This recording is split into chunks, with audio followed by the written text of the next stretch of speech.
Cumprimento todos com a paz do Senhor, amém?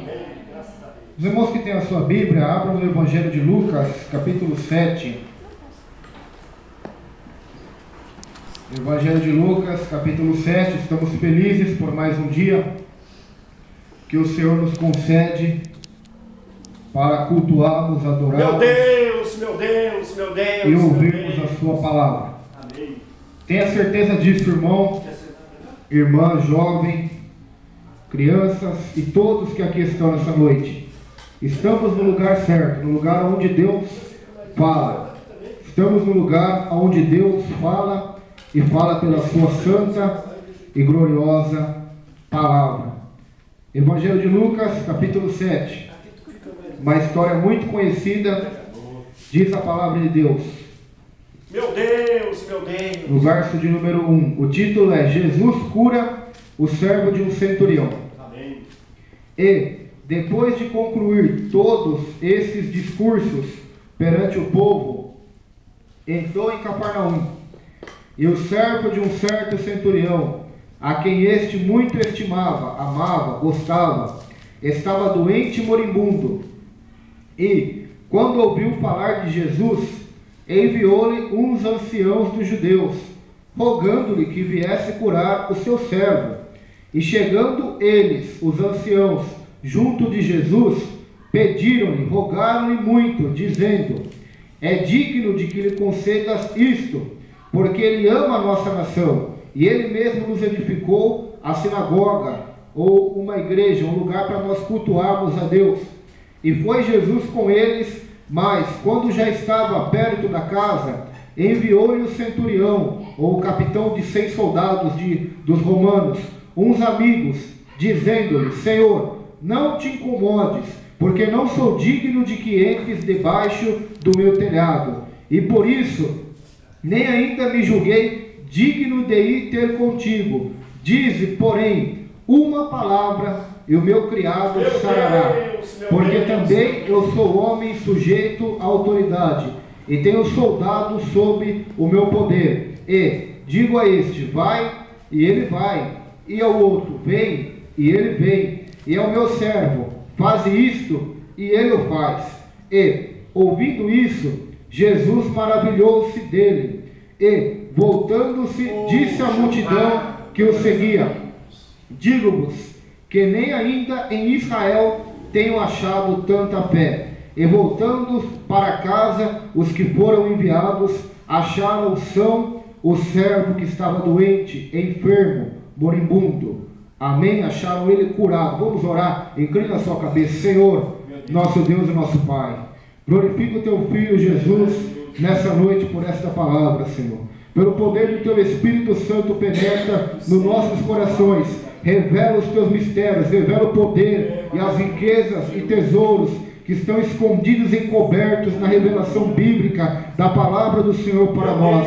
Fala no nosso coração, que essa palavra possa vir viva e eficaz, poderosa, revelando-nos os mistérios ocultos, revelando nossos corações e sendo uma palavra de aplicação prática para toda a nossa vida e para toda a nossa história. Que todos os demônios, espíritos imundos que se opõem à pregação da tua palavra, que atrapalham a pregação da tua palavra, que trazem sono, que trazem pensamentos contrários, que trazem, meu Deus, vãos pensamentos, ó Pai, que fazem com que o crente coloque a sua mente lá para fora ou para vagar em outros assuntos. Nós repreendemos em nome de Jesus agora toda a seta do diabo, para que a tua palavra, meu Deus, em nome de Jesus, possa produzir o fruto para o qual ela vai ser enviada nesta noite, para a glória de Deus. Que o teu nome seja mais uma vez glorificado pela tua palavra, Senhor. Amém. Amém, queridos. Graças a Deus. O tema dessa mensagem é o indigno diante do digno. Repita para o teu irmão aí: o indigno diante do digno. O indigno diante do digno.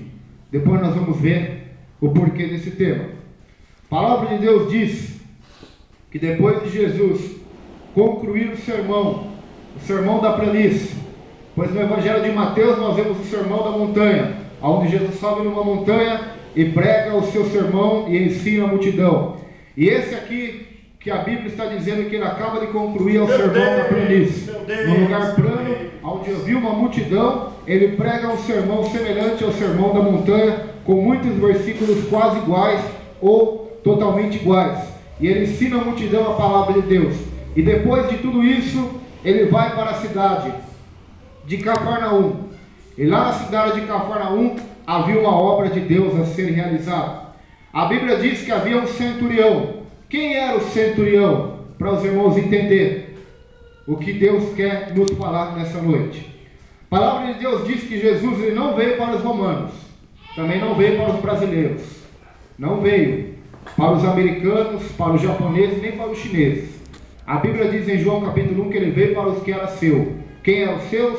Eram os judeus, a descendência original de Abraão, Isaque e Jacó. Mas pelo que os seus, os judeus, desprezaram a Cristo, amaram as trevas, desprezaram Jesus, então todos, tanto judeus como gregos, romanos, samaritanos, brasileiros, portugueses, africanos, australianos, americanos, índios, qualquer povo, tribo e nação, receba o Filho de Deus. A Bíblia diz que a partir de então, Deus dá poder deles serem chamados filhos de Deus, e Deus faz eles serem parte da descendência espiritual de Abraão, Isaque e Jacó. Nós vemos isso naquela palavra daquela mulher cananeia. Ela queria uma bênção de Jesus. Jesus disse para ela: não, mulher, não é lícito eu tirar dos filhos, que eram judeus, para dar aos cachorrinhos, que eram gentios, que éramos nós. Mas por causa da fé daquela mulher, Jesus opera milagre na vida dela e de sua família. A Bíblia diz, irmãos, que Jesus veio para os judeus. E nessa época que Jesus veio para os judeus, havia o império dominante.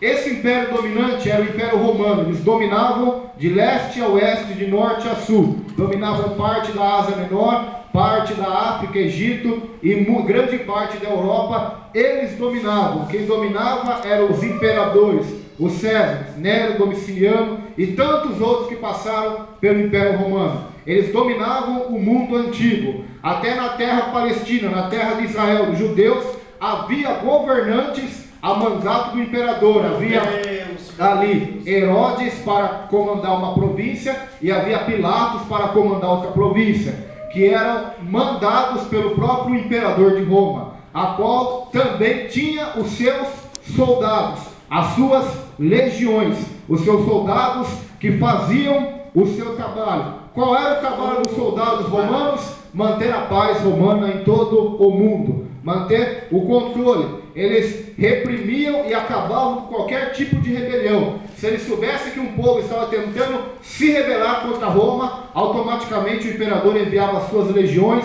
os seus soldados, para ir até a cidade, devastar tudo, matar os homens à espada, as crianças e queimar toda a cidade com fogo. Isso nós vemos historicamente que 70 anos depois de Cristo, a própria cidade de Jerusalém foi queimada a mandado do imperador, porque eles tentaram se rebelar contra o domínio do Império Romano. Então, Jerusalém, a cidade de Cafarnaum, eram dominadas pelo Império Romano. E dentro desse Império Romano havia a legião que eu disse aos irmãos. E nessa legião havia um general que comandava essa legião, que era de cerca de 3 a 5 a 6 mil soldados. Só que nesta legião que havia o general, havia os capitães e havia o centurião. Quem era o centurião? Que nós lemos aqui. O centurião, ele era responsável por 100 soldados de Roma. Ou seja, este centurião, ele era um homem bem sucedido, um homem rico, um homem que tinha 100 soldados a seu comando, a qual ele dizia, faz isso, e eles faziam, a qual ele dizia, não faz isso, e eles não faziam. Este centurião tinha 100 soldados ao seu dispor. Este centurião, creio eu, que também era casado, tinha uma família, tinha filhos, e na sua família, para sua esposa havia servos, havia servas, empregados, e para ele também havia servos e servas. Então, sobre esse centurião que habitava em Cafarnaum, havia toda uma equipe de soldados, de servos, às quais servia este centurião. E o que eu acho interessante na vida deste centurião é que ele procura Jesus, não por ele mesmo, mas ele procura Jesus pelo seu servo. A Bíblia diz que ele muito amava o seu servo. o seu servo que estava doente e moribundo. Agora a pergunta aqui é, os romanos eles eram odiados pelos judeus, por quê? É a mesma coisa que aqui em São Manuel viesse um outro país ou uma outra cidade, dominasse todos nós se tornássemos escravos deles literalmente e tivéssemos que pagar impostos para eles. Então automaticamente o povo são-manuelense iria odiar os tais líderes ou as tais pessoas que nos sujeitaram à escravidão, à servidão. Mas o que eu encontro na história desse homem, irmãos, me deixa muito chocado e lindo. Este homem, ele era amado pelos judeus. É difícil você ler na Bíblia os judeus amando algum romano. Eles odiavam os romanos, eles odiavam os samaritanos, eles odiavam o próprio Jesus Cristo por se fazer igual e semelhante a Deus. Então eu vejo na vida desse centurião algo muito interessante. Um homem que os próprios judeus amavam, um homem que estava ali na cidade de Cafarnaum, que estava ali para manter a paz, que estava ali para operar e ter o controle, o domínio sobre aquela cidade. Então os judeus, os anciãos de Israel, amavam aquele homem. É isso que nós lemos aqui nesse texto. Os anciãos amavam este homem. Por que será que eles amavam este homem? Quais eram as qualidades desse homem que tem faltado em nossa vida, que tem faltado em nossa conduta como cristão? Não nos esqueçamos que este não era judeu, que este não era praticante da lei, que este não era servo de Deus, mas mesmo assim deu testemunho de que agradara a Deus, mesmo assim deu testemunho de um servo do Senhor, assim como Cornélio lá em Atos dos Apóstolos, era um homem temente a Deus e as esmolas dele chegaram até os céus. Mesmo não conhecendo a graça, não conhecendo Cristo, o anjo aparece para ele e traz uma mensagem para ele procurar Pedro, que quando Pedro chegasse naquele gentil, o evangelho da graça iria alcançar toda aquela família, todo aquele povo, e eles foram batizados, diz a Bíblia, pelo Espírito Santo, sem antes mesmo passar pelas águas. Um romano agora vai se tornar um alvo, um exemplo para nós. Um centurião. A Bíblia diz que um desses servos dele ficou doente. Ele muito amava este servo. Então ele ouviu falar que Jesus estava ali. E a fama de Jesus, como eu já disse aos irmãos nas outras segunda-feiras, era grande. E todos sabiam que Jesus curava, fazia milagres e maravilhas. Então esse centurião manda os anciãos de Israel, os anciãos de Cafarnaum, irem atrás de Jesus para que Jesus viesse curar o seu servo que estava doente. Queridos, quantas pessoas você tem ido até Jesus e pedido para Jesus curá-las, e pedido para Jesus convertê-las? Quantas pessoas nós temos evangelizado, nós temos pregado o evangelho para elas? Será que os teus vizinhos conhecem o evangelho pela tua boca? Será que as pessoas que trabalham no mesmo setor que você, no teu trabalho, ou que moram com você, ou que estudam com você, têm ouvido o evangelho pela sua boca, têm ouvido as boas novas, a mensagem da salvação, ou você tem se calado, omitido e se envergonhado? Lembre-se que Paulo disse: eu não me envergonho do evangelho, porque o evangelho é poder de Deus para a salvação de todo aquele que nele crê. E eu vejo nessa palavra, irmãos, que Jesus foi e ia ao encontro deste homem. Mas o que eu acho interessante é a atitude dele de amar ao próximo. Um servo, um homem que tinha 100 soldados, irmãos, que tinha vários servos, que era rico, pois a própria Bíblia diz que ele sozinho edificou uma sinagoga, uma igreja para a cidade inteira de Cafarnaum. Ele edificou sozinho, um homem bem sucedido. Como que esse homem amou o seu servo? Muitos dizem que há pessoas ricas que não podem amar a Deus por causa das riquezas. Em parte, nos 99% isso é verdade, mas ainda existem os Nicodemos, ainda existe os José de Arimateia, que são ricos e ajudaram a sepultar o corpo de Jesus. Ainda existem pessoas que amam o próximo. E você faz parte deles nessa noite? Você tem se preocupado? Porque a maioria de nós vivemos numa época, irmãos, numa época em que o evangelho está numa total escuridão. As pessoas só buscam a Deus para seu próprio benefício, só buscam a Deus para ter uma cura, buscam a Deus para ter uma prosperidade, uma porta aberta, buscam a Deus para satisfazer as suas demandas, as suas necessidades, buscam Deus para providenciar o que lhes falta. Quando elas se sentem inseguras, então elas vão até a igreja, porque sabem que Deus é o socorro e a segurança bem presente na hora da angústia. Então as pessoas fazem como fizeram a multidão da época de Jesus: buscam a Jesus somente para ter o pão de cada dia, para ter a multiplicação do pão.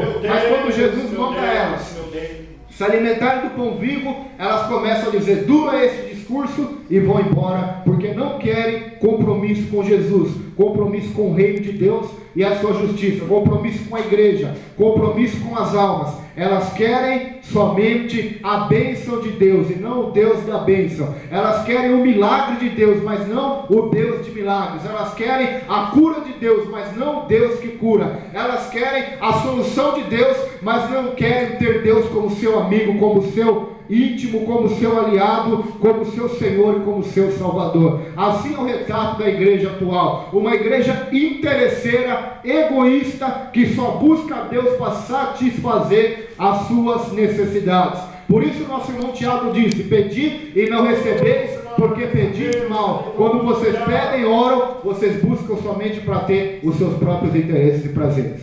Agora este centurião não. Ele não buscou Jesus pela sua própria pessoa. Ele não buscou Jesus para: olha, eu sou um soldado, eu sou um centurião. Jesus, eu quero que o Senhor me eleve a general. Eu não quero ser centurião mais. Eu quero ser um general agora. Eu quero comandar uma legião inteira. Eu quero crescer. Eu quero, se eu habitava em Cafarnaum, agora eu quero que o imperador me envie para Jerusalém, a capital, a cidade famosa. Eu quero sair dessa cidadinha chamada Cafarnaum, eu quero ir para uma cidade maior, eu quero ser um general. Não, meus irmãos, ele não buscou a Deus por si próprio, por isso ele deixou Jesus maravilhado, pela sua fé, pelo seu amor, ele deixou Jesus maravilhado. E nessa noite é isso que Deus está procurando em nossa vida. Deus está procurando pessoas que ainda se preocupem com aqueles que estão lá fora, aqueles que estão se embebedando, se prostituindo, que estão doentes, enfermos, viciados no crack, nas drogas, na prostituição. Deus está procurando homens como este centurião, que não busque somente o benefício, que não seja apegado aos seus bens materiais, às suas riquezas, que a traça corrói, que os ladrões minam e roubam, mas Deus está procurando homens e mulheres que se preocupam com o próximo, que se preocupam em seguir os dois grandes mandamentos que se resumem em toda a lei dos profetas. Quais são, pregador? Amar a Deus com todo o coração, com toda a alma, com todo o ser e com toda a força. Qual é o segundo grande mandamento? Amar o teu próximo como a ti mesmo. O teu próximo não é somente quem congrega com você na igreja. O teu próximo não é somente as pessoas que você gosta. O teu próximo é o teu inimigo. O teu próximo é aquele que te calunia. O teu próximo é aquele que quer te prejudicar. O teu próximo é aquele que zomba da tua pregação, que zomba da tua vida de evangélico. Esse é o que você tem que amar. Aquele que ninguém dá valor para o mundo. Aquele que as pessoas passam, meneiam a cabeça. Aqueles que todos querem sair de perto por causa dos seus crimes, vícios e pecados. É este que Jesus está mandando eu e você amar nessa noite. É o bom samaritano. O bom samaritano amou quem ninguém amava. Amou aquele homem. O sacerdote passou e foi embora. O levita que adorava a Deus passou e foi embora. Hoje não é diferente. Pessoas que adoram a Deus somente por dinheiro e por fama. Sacerdotes de Deus, pastores, líderes cristãos que só estão preocupados com a fama, mas não tem compaixão, não tem misericórdia, não tem amor pelo próximo. São totalmente contrários ao principal mandamento de Deus. Por isso eles vão dizer aquele dia para Jesus: Jesus, em teu nome profetizei, curei, fiz maravilhas. Então Jesus vai dizer para eles abertamente: apartai-vos de mim, malditos, porque não vos conheço. Por quê? Porque não praticam os dois principais mandamentos, que é o amor a Deus, o amor ao próximo. Esse centurião nos provou o amor ao próximo. Ele não precisava, ele poderia ter dito assim: olha, eu tenho tanto servo mesmo, que se esse morrer, não vai fazer falta. Eu pego o outro, eu tenho dinheiro, eu vou lá e compro o outro. escravo para mim, porque a palavra servo significa escravo, é o escravo. Eu vou lá e compro outro, eu vou lá e compro mais 5 no lugar, porque eu tenho condição financeira para isso, eu tenho dinheiro para isso. Queridos, uma alma é valiosa para Jesus, uma alma é importante para Jesus. As pessoas não são iguais, tem uma digital diferente, tem uma cor de olho diferente, uma cor de cabelo diferente, uma personalidade diferente, um caráter diferente. Ninguém é igual a ninguém, todos são importantes para o evangelho da glória de Deus. Todos, a Bíblia diz que a vontade de Deus, porque o Filho de Deus veio e morreu na cruz por toda a criatura, por todos nós. O Filho de Deus veio. E o que eu acho lindo nesse centurião, irmãos, é o amor que ele teve pelo seu servo, pelo seu criado. Tem pessoas que nem amar os seus animais conseguem, nem amar os seus amigos e a sua família conseguem, quanto mais amar o servo, o empregado. Pessoas que humilham o seu empregado, pessoas que humilham a sua empregada, pessoas que humilham as pessoas que têm menos dinheiro. Quanto esse mundo está cheio disso, irmão. Se você sair lá fora, você vai ver. Você vai no serviço, uns que tem cargo maior querendo humilhar os outros menores, uns querendo puxar o tapete do outro. O amor está se esfriando. A Bíblia diz, por se multiplicar a iniquidade, o amor de quase todos iria se esfriar, mas aquele que perseverar até o fim, salvo será. Cadê o amor para com o próximo?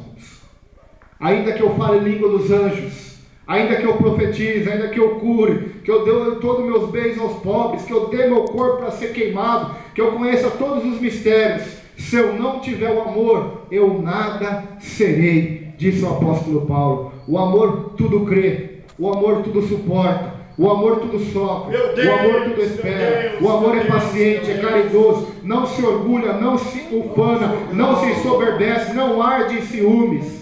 O amor, é este amor que Deus quer derramar. Mas eu não tenho esse amor, verdadeiramente você não tem, nem eu tenho, porque a nossa natureza é caída. Mas a Bíblia diz que quando ouvimos a palavra de Deus, abrimos o coração para Deus, a Bíblia diz em Romanos, que o amor de Deus é derramado em nossos corações pelo Espírito Santo de Deus. E quando ele entra no coração de um homem, de uma mulher, o primeiro fruto que essa pessoa vai produzir é o amor.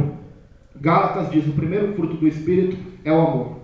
Esse homem, sem ter o Espírito Santo na vida, ele é um grande exemplo para nós, de amor a Deus e de amor ao próximo. A sua fé foi grande, a sua fé foi admirada. Nem mesmo nos eleitos de Deus, nem mesmo no povo escolhido de Deus, Jesus achou tanta fé. Ele mesmo disse, nem mesmo em Israel, eu achei tanta fé como desse homem. Nem mesmo em Israel, nem mesmo no povo para qual eu vim cumprir a missão, nem eles têm a fé que esse homem tem. Pelo contrário, quantas vezes Jesus disse para os judeus, ó geração incrédula e perversa, quantas vezes ele disse para os seus discípulos, porque sois tímidos, homens de pequena fé, homens de fé pequena, fé fraca, porque sois tímidos. Mas deste homem que não era judeu, era romano, e estava ali somente para dominar Israel, ele disse, nem mesmo em Israel achei um homem com essa fé, com esse amor, com essa atitude. Ele foi procurar Jesus por uma pessoa. Você tem procurado Jesus hoje por outra pessoa? Você tem procurado trazer pessoas até Jesus? Como eu trago uma pessoa para Jesus? Eu vou lhe ensinar hoje. Você chega na sua casa, dobra o teu joelho e intercede e fala o nome dela, o nome dele, ou do filho, ou da filha, ou do pai, do amigo, do inimigo. Traga ele até Jesus, pois Jesus tem poder para curar-nos. Todos que estão doentes, doenças tanto no âmbito material, como as piores que são a doença espiritual, a cegueira espiritual. Jesus tem poder para curar. Então os anciãos chegam até Jesus e dizem, olha, eu quero que você vá lá, Jesus, vai lá curar o servo desse centurião, porque ele é digno de que você faça isso para ele. Por quê? Olha o versículo 5, porque ama a nossa nação, ele mesmo nos edificou a sinagoga. Agora que eu vou te ensinar outro princípio daquele que quer agradar a Deus. Ele era romano e amava os judeus. Eu sou da presbiteriana, mas amo os irmãos da Cordeiro de Deus. Amo os irmãos da Congregação Cristã no Brasil, embora eles não nos considerem irmãos. Amo os irmãos da Assembleia de Deus. Amo as pessoas. Eu não sou voltado a uma placa, ou só não vou só amar os brasileiros. Os paraguaios eu não vou amar, os argentinos piorou. Isso não é amor de Deus, isso é legalismo, é ódio, é fanatismo religioso. O islamismo é assim. Eles pregam amor pela sua religião. Se um cristão for lá, eles não têm capacidade de amar aquele cristão. Pelo contrário, eles vão querer matar aquele cristão. Nisso provando e comprovando que o amor de Deus não está no coração deles, mas somente um senso religioso. Então por que eles atacaram os 2 prédios nos Estados Unidos da América? Porque eles acreditavam que matando aquelas pessoas ímpias, que eles consideram o povo do Ocidente, então eles estariam cumprindo o mandamento de Deus, o Deus deles que se chama lá, para matar aquelas pessoas. Isso não é o amor de Deus, isso não é o amor ao próximo. Você tem amado o teu próximo nesta noite? Você tem amado a nação, os brasileiros, os estrangeiros, as pessoas de outras denominações? Ou você tem sido um crente tapado, que somente ama aqueles que te amam e cumprimenta aqueles que te cumprimentam? Então você não está enquadrado na palavra de Deus. E o amor desse homem foi demonstrado como? Ele edificou na cidade de Cafarnaum uma sinagoga para os judeus. O que era a sinagoga? Sinagoga era o local, como aqui hoje, eles iam, ali tinham os rabinos, os mestres da lei, e eles liam a palavra de Deus e ensinavam para o povo, faziam as suas orações e cultuavam a Deus. Cada cidade de Israel havia uma sinagoga, onde os judeus se reuniam para cultuar Yahvé, para cultuar o Deus Todo-Poderoso, o Deus de Abraão, Isaque e Jacó. E aquele homem sozinho bancou uma construção de um templo, de uma igreja para os judeus, uma sinagoga. E isso foi reconhecido pelos anciãos. Quem eram os anciãos? Os anciãos eram os líderes religiosos da cidade de Cafarnaum. Eram aqueles que eram velhos, que tinham seus cabelos brancos já, pela experiência da vida, que tinham ali a incumbência de comandar todo o culto a Deus e resolver os casos difíceis concernentes à religião. Eram os homens ali tipo os líderes. Os anciãos então disseram: aquele homem é digno de que lhe conceda isso. Um homem que era romano, um homem que estava ali para fazer com que o Império Romano, para que eles pagassem tributo a César. Mesmo assim, este homem foi amado pelos judeus e amou os judeus também. E o que eu acho interessante é que eles disseram para Jesus: Jesus, vai até lá. Jesus estava indo. Ele estava indo. Então esse homem, ele manda mais amigos seus. Ele envia mais servos, amigos, pessoas próximas a ele. E diz assim: Senhor, não te incomodes, porque não sou digno de que entre debaixo de meu telhado. O digno entrando na casa do indigno, o indigno diante do digno. Enquanto os anciãos, as pessoas mais respeitadas da cidade, é a mesma coisa que eu catar aqui os políticos da cidade, os pastores, padres, todas as pessoas da elite, e as pessoas dizerem para você: você é digno, que Deus te abençoe, você é digno que Jesus entre em tua casa. Mas o próprio centurião se achava indigno. Ele dizia: olha, eu não sou digno de que entre debaixo do meu telhado. Ou como diz no Evangelho de Mateus: Senhor, eu não sou digno de que entres em minha casa, mas diga uma só palavra e o meu servo será curado. Embora todas as pessoas diziam que ele era digno, ele se considerava indigno. Embora todos gostavam de Paulo, gostavam da pregação de Paulo, ele mesmo dizia: miserável homem que eu sou o principal dos pecadores. Enquanto todos elogiavam Paulo, a Bíblia diz que quando Paulo e Barnabé operam um milagre, as pessoas então matam um touro e querem adorar Paulo e querem adorar Barnabé, porque achavam que ele era a reencarnação ou era o Deus Júpiter que estava descendo à terra. Então a Bíblia diz que Paulo rasga suas vestes junto com Barnabé e roga eles dizendo: não adorem a mim, porque eu sou homem igual a vocês. Então eles apedrejam Paulo quase até a morte. Paulo se achava indigno. Nós vemos Pedro se achava indigno: Senhor, retira-te de mim, porque sou um homem pecador. Nós vemos Isaías no capítulo 6 dizendo: ai de mim, porque eu sou um homem de impuros lábios e habito no meio de um povo de impuros lábios, e os meus olhos viram o Rei, o Senhor dos exércitos. Eles se achavam indignos. Moisés se achava indigno. Este centurião se achava indigno. Então um dos caminhos para você ser abençoado por Deus, ser usado na mão de Deus, receber um elogio, não do homem, mas do próprio Deus, pela palavra de Deus, então você tem que se colocar no teu lugar. Você é indigno nessa noite. Você não é salvo porque você é digno. É exatamente o contrário. Você é salvo por ser indigno. Então a graça de Deus, mesmo você não merecendo, Deus faz você merecer ela através do seu grande amor, do seu Filho que morreu na cruz em nosso lugar. Nós somos indignos nessa noite. Quem aqui é digno, irmãos, de olhar para o livro e de abrir o livro e desatar os seus 7 selos? João vai até os céus, arrebatado. Chegando lá, ele vê um livro selado com 7 selos.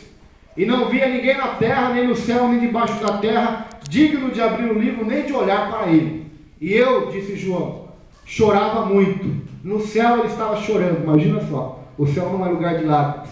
E ele chorava muito, porque ninguém era digno de abrir o livro. O que tinha naquele livro? Aquele livro, se você continuar lendo, quando aqueles selos são desatados, começa então o plano final de Deus para a consumação dos séculos, mandando as pragas, o arrebatamento e depois da sua segunda volta. Ninguém era digno de abrir aquele livro. Então um dos anciãos chega até João, bate nas suas costas e diz: João, não chores, olha ali o cordeiro, olha ali o leão da tribo de Judá. Ele é digno de abrir o livro e desatar os seus 7 selos. Então aqui nessa noite está aquele que é digno, é Jesus Cristo. Está aqui nessa noite aquele que é maior que Salomão, é maior que Abraão. Ainda antes que Abraão existisse, ele já era grande. Ele é maior do que Abraão, ele é maior do que Isaac, ele é maior do que Davi, ele é maior do que anjos, ele é maior do que qualquer criatura, porque ele é o Criador, ele é o Todo-Poderoso. Ele é o único digno de receber a honra, a glória, a força, o louvor, as riquezas e a ação de graça. Ele é digno nessa noite. Você já adorou a Deus aqui nesse lugar? Você já glorificou a Deus? Já enalteceu o nome do Senhor, sabendo que Ele é digno nesta noite? Ou você continua aí esperando? Eu não vejo a hora de acabar esse culto, eu não vejo a hora de ir em casa jantar, eu não vejo a hora de comer comida, de ver televisão. Então você não entendeu ainda que Ele é o principal propósito de você estar aqui, que Ele é o principal propósito de você respirar o ar que você respira, de você ter essa saúde. Se você está aqui hoje, é porque até aqui aquele que é digno te ajudou, te abriu portas, te providenciou o pão de cada dia, te deu saúde, te deu família, te deu forças para você estar aqui nessa noite. Ele é digno. Levante a sua mão hoje e glorifique ao teu Senhor, glorifique ao teu Salvador, porque Ele é digno de receber toda a honra e toda a glória. O centurião então dizia: eu não sou digno de que entre em meu telhado, em minha casa. Eu não sou digno, eu sou indigno. Mas com uma só palavra do Senhor, o meu servo será curado. Uma só palavra de Deus, ela é suficiente para fazer o milagre. Ela é suficiente para curar, para trazer o morto à vida, para fazer o cego enxergar, para fazer o paralítico andar, o surdo ouvir, o mudo falar, o endemoniado ser liberto, a prostituta abandonar a prostituição e se tornar uma mulher de Deus, o alcoólatra sair do vício e se tornar um crente em Jesus Cristo, o homem que é tímido se tornar então um pregador corajoso para pregar o evangelho a toda criatura. Uma só palavra. Quantas palavras você tem ouvido hoje? Palavras do homem. Você liga a televisão e vê palavras do homem, palavras negativas. A crise está aumentando, os preços da comida vão aumentar, o desemprego em São Manuel está aumentando. Você lê os jornais, a internet, a palavra do homem está ali, até mesmo a palavra de Satanás na boca dos homens. Você não vai conseguir a peste. Palavra do homem, palavra de Satanás, palavra do adversário. Nesta noite, ouça a palavra do Deus Todo-Poderoso. Uma palavra de Deus vale mais do que 1 milhão de palavras do inferno e dos homens juntos. As palavras dos homens, as palavras de Satanás passarão, mas a palavra de Deus passará os céus e a terra, mas a palavra de Deus não passará. Quem dá a última palavra na tua vida nessa noite? Deus faz uma pergunta para você. Por que você está temendo? Por que você está desanimando? Por que você está afrouxando na fé? Quem é que dá a última palavra na tua vida hoje? Será que é o diabo? Será que é você ou que é o homem? Quem que dá o veredito final? para a tua vida, sou eu o Senhor, sou eu o Deus Todo-Poderoso. É eu que dou a última palavra para a vida de cada um de vós que estáis aqui nessa noite. A última palavra está nas minhas mãos, a última ordem está nas minhas mãos, está nas mãos de Deus nessa noite. Por isso glorifica a Deus, pois a Bíblia diz que todas as coisas cooperam para o bem daqueles que amam a Deus e são chamados por seu decreto. José recebeu a palavra do seu pai.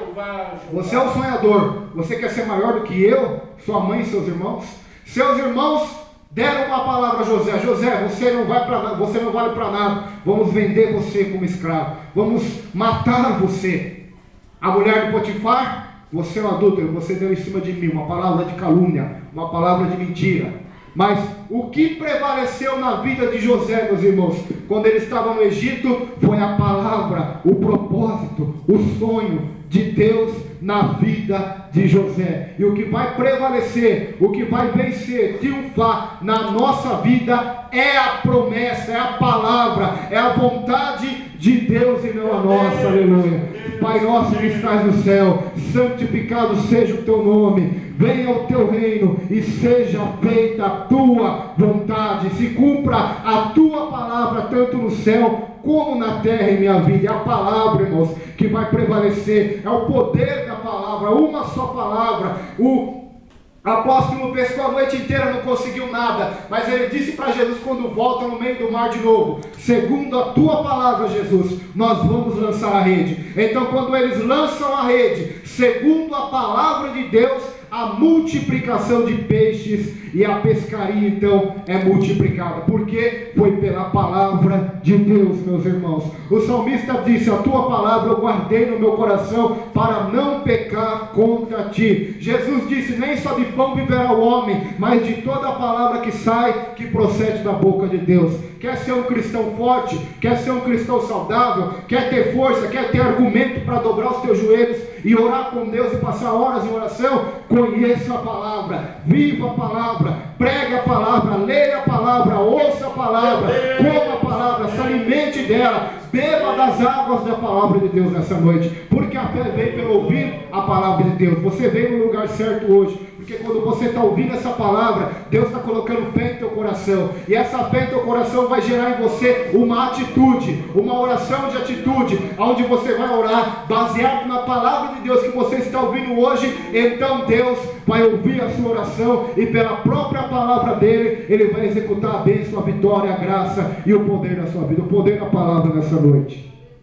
O poder da palavra é maior do que o poder da revelação, da profecia, dos anjos. O poder da palavra é superior, é a palavra de Deus.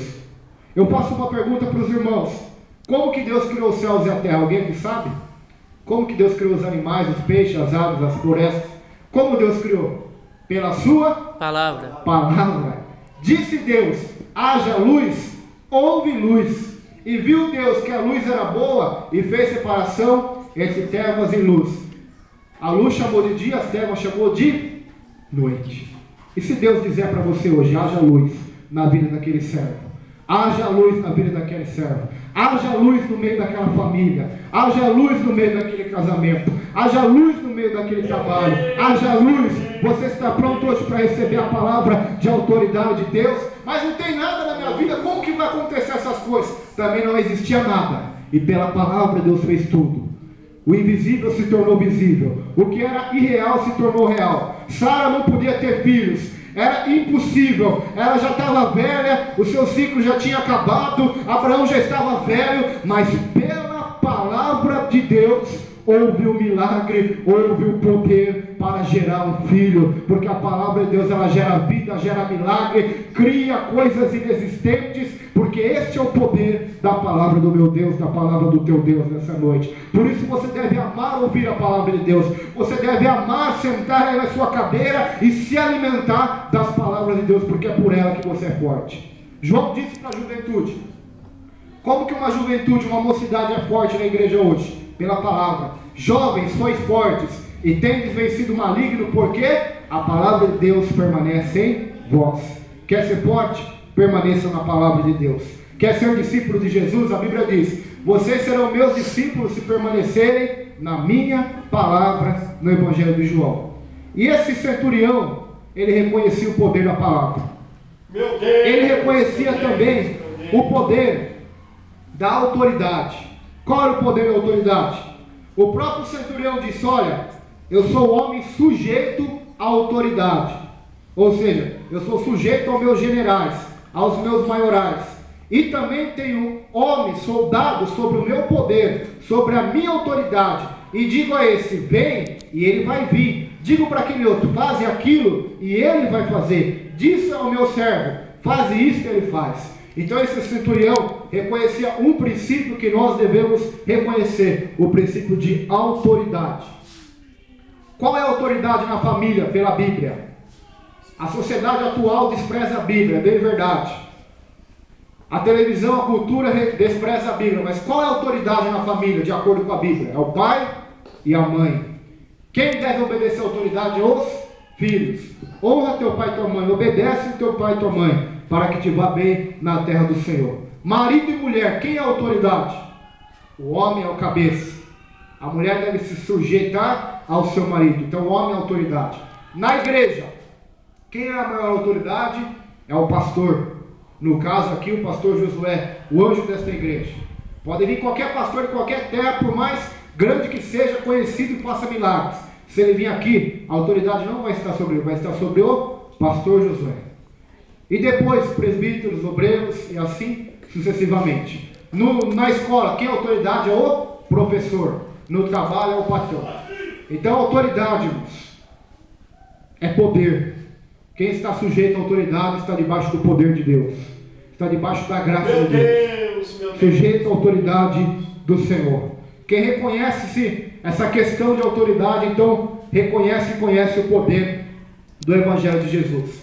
Pois o que centurião está querendo dizer? Olha, assim como eu tenho autoridade, Jesus, para mandar o meu servo fazer isso, ele fazer, ou para mandar o meu servo não fazer isso, ele não fazer, eu sei que o Senhor também tem autoridade. E se o Senhor mandar, vai acontecer. Se o Senhor falar, aconteça isso, vai acontecer. Se o Senhor dizer, Lázaro, vem para fora, ele vai vir, mesmo que esteja morto, depois de 4 dias. Se o Senhor dizer, tempestade, acalma, vento, aquieta, vai acontecer. E até os apóstolos vão falar: quem é este que até o vento e o mar fala e lhe obedecem? É a autoridade de Jesus Cristo Nazareno nessa noite. Ele tem autoridade para acalmar a tempestade, para ressuscitar mortos, para curar e para fazer maravilhas. Você conhece e reconhece hoje a autoridade de Deus na sua vida?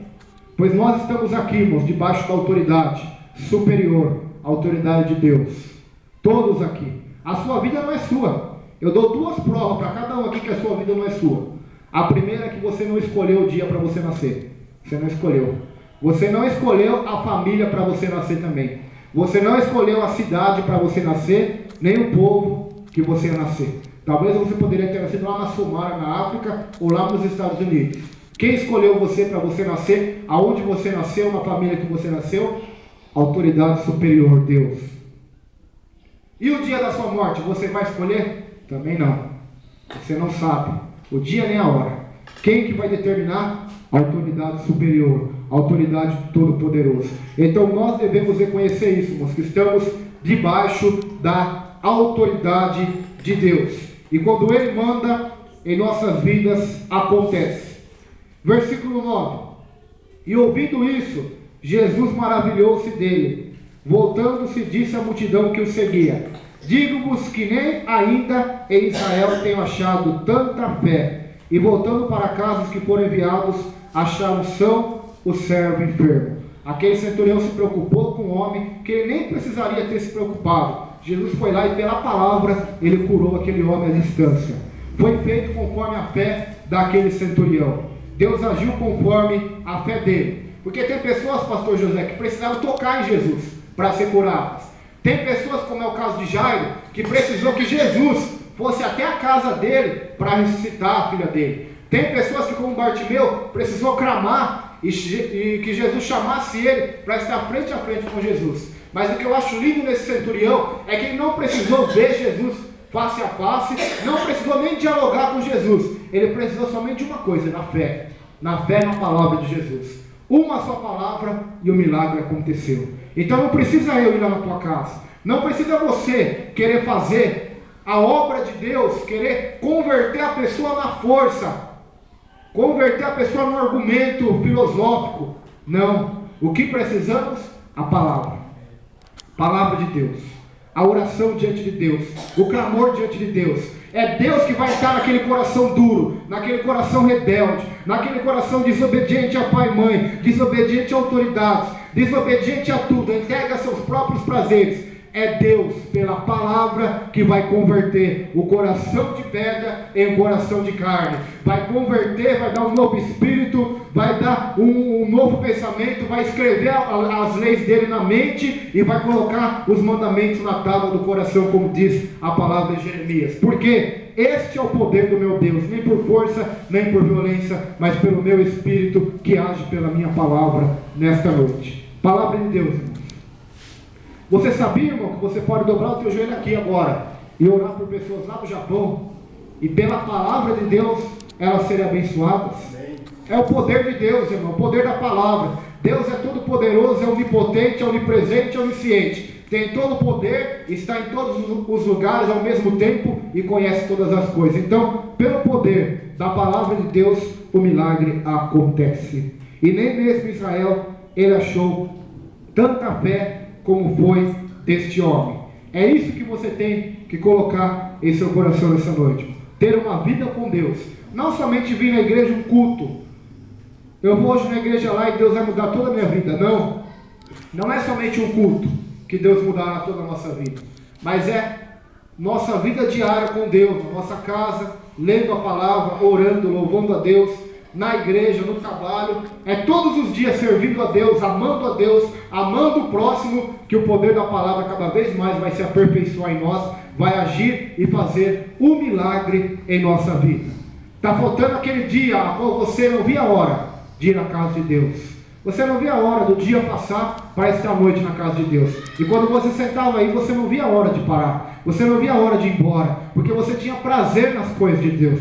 Deus está mandando lhe dizer: cadê este prazer? Cadê esta vontade que você tinha, a qual tinha outra hora? Cadê? Você abandonou o primeiro amor? Deus não mudou. A Bíblia diz em Malaquias que Ele não muda, por isso nós não somos consumidos. Mas por que você tem mudado, tem afrouxado? Se o Deus que você serve é o mesmo, se a palavra que você tem ouvido é a mesma palavra, é a mesma palavra de anos atrás, de décadas atrás, é a mesma palavra. Então não afrouxe a sua vida espiritual hoje. É tempo daquele que é santo santificar-se mais ainda, daquele que ama o teu próximo amar mais ainda. Este é o tempo, irmãos. Jesus está voltando e Ele vai buscar e levar um povo que é seu, especial, zeloso e de boas obras. Esse é o povo que Ele vai vir buscar. Nem mesmo em Israel. Será que Jesus não está achando fé na igreja dele nessa época? Na igreja evangélica? Será que Ele está achando fé em outros locais, em outros lugares? Porque nem em Israel, naquele povo, Ele achou tanta fé como daquele homem. Como está a sua fé hoje? Como está a sua fé? A fé desse homem foi provada pela sua atitude. Qual foi a sua atitude? Não precisou Jesus ir na casa dele, só precisou uma só palavra. E quantas pessoas, irmãos, precisam campanhas, rosas, revelações pessoais, profecias? Precisa que o pastor vai na casa, coloca a mão na cabeça e ora e jejua para receber o milagre de Deus. Por quê? Essa é uma prova que a fé deles ainda está fraca. Estão precisando materializar, estão precisando de alguém, de algum amuleto para crer no milagre de Deus. Mas o crente que tem a sua fé fundamentada nas Escrituras, na Bíblia, que cresceu na graça, na fé, no conhecimento de Jesus, ele crê que uma só palavra do pregador, uma só oração, um só pedido a Deus com fé pode mudar todo o quadro da nossa vida. Uma palavra, irmãos, pode revirar toda a sua vida. O que você não conseguiu fazer com toda a sua força, com todos os seus recursos, Deus pode fazer com uma só palavra. Você já tentou, não tentou? Com a sua força, com o seu diploma, com o seu currículo, com os seus cursos profissionalizantes. Você já tentou, dando seus conselhos à sua família, já tentou até batendo, já tentou de várias formas, Pensa que o centurião tentou também? Ele tinha dinheiro. Será que ele já tentou os médicos para curar aquele servo? Tentou a ajuda de alguém? Até mesmo a ajuda dos anciãos da sinagoga para fazer uma oração para Yahvé curá-lo? Ele tentou de todas as formas. Mas quem tem a solução para o nosso problema, o milagre, a conversão e a salvação, não é o pastor, não é o homem, é Jesus Cristo, o Filho de Deus, nessa noite. Você já tentou com os teus recursos e não conseguiu. Deus está falando para você: entregue o teu problema a Ele nessa noite, o teu recurso a Ele, porque Ele com uma só palavra pode fazer o que a vida inteira você não conseguiu fazer com a tua força, com o teu dinheiro, com a tua reputação, com o teu recurso. Ele pode fazer pela tua palavra. Vamos se colocar em pé, fazer uma oração.